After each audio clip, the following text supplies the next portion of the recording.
Tahun 2020, Jakarta kembali diguncang kabar mengerikan.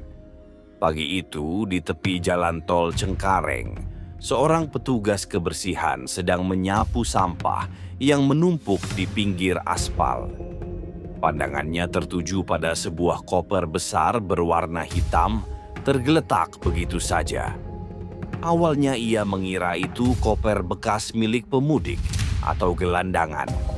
Namun ketika mencoba memindahkannya, ia merasakan sesuatu yang berat dan aroma busuk yang menampar hidungnya dengan keras. Dengan gemetar, ia membuka sedikit resleting koper itu. Seketika matanya melebar, kakinya lemas. Ia melihat rambut panjang menjuntai keluar, menempel dengan darah kering. Petugas itu langsung menjerit histeris memanggil warga sekitar. Polisi datang tak lama kemudian. Saat koper dibuka penuh, semua orang menutup hidung sambil menahan mual. Di dalamnya terbaring sosok wanita muda tanpa nyawa.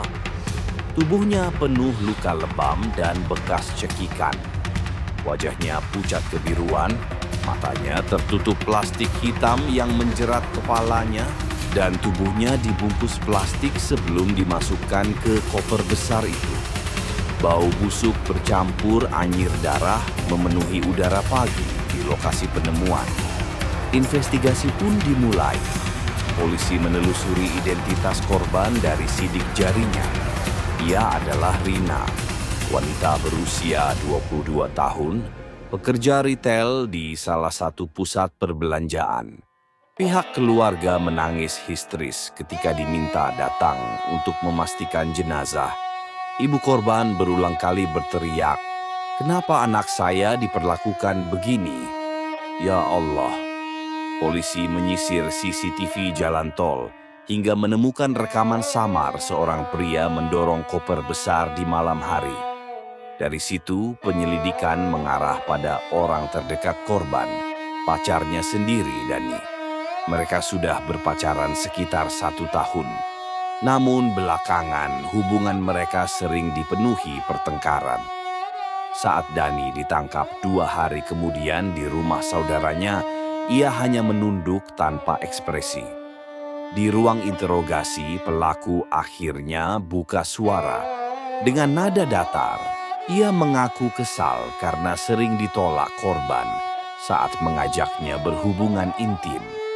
Malam itu mereka sempat bertengkar hebat di kamar kos korban. Saat korban tertidur membelakanginya, amarah Dani meledak. Ia menindih tubuh Rina dan mencekiknya kuat-kuat dengan tangan kosong. Rina terbangun, meronta sekuat tenaga, mencoba menepis tangan kekasihnya. Namun tenaga Dani jauh lebih besar. Korban tak berdaya. Perlahan napasnya terhenti, tubuhnya mengejang, hingga akhirnya terkulai lemas, menatap hampa ke arah dinding kamar. Setelah memastikan korban tak lagi bernyawa, Dani panik. Ia membungkus tubuh Rina dengan plastik besar yang dibelinya sebelumnya di minimarket, lalu memasukkannya ke dalam koper hitam milik korban. Malam itu juga, sekitar pukul 2 pagi, ia memanggul koper tersebut seorang diri. Ia berjalan menembus gang sempit, menuju jalan besar, menahan rasa takut kalau ada warga yang menanyakan isi koper besar itu. Ia memesan ojek online menuju pinggir jalan tol Cengkareng. Di sana, dengan cepat ia menurunkan koper, menyeretnya ke semak dekat pembatas jalan, lalu kabur meninggalkannya di sana. Seolah membuang sampah tak berguna.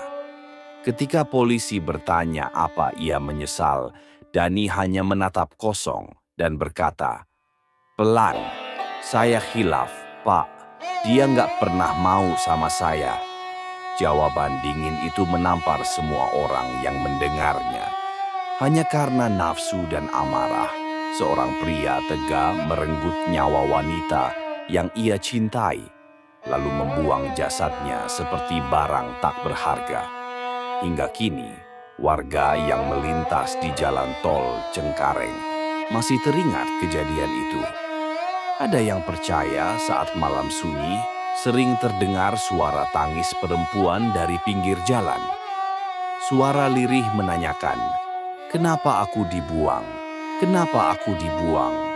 Jika kalian suka kisah nyata menyeramkan seperti ini, subscribe sekarang juga dan tekan loncengnya. Share ke teman-teman kalian yang berani mendengar cerita tergelap dari sudut kota. Karena di episode berikutnya, aku akan membawamu menyelami kisah pembunuhan paling brutal yang tak pernah kalian bayangkan sebelumnya. Sampai jumpa di cerita berikutnya.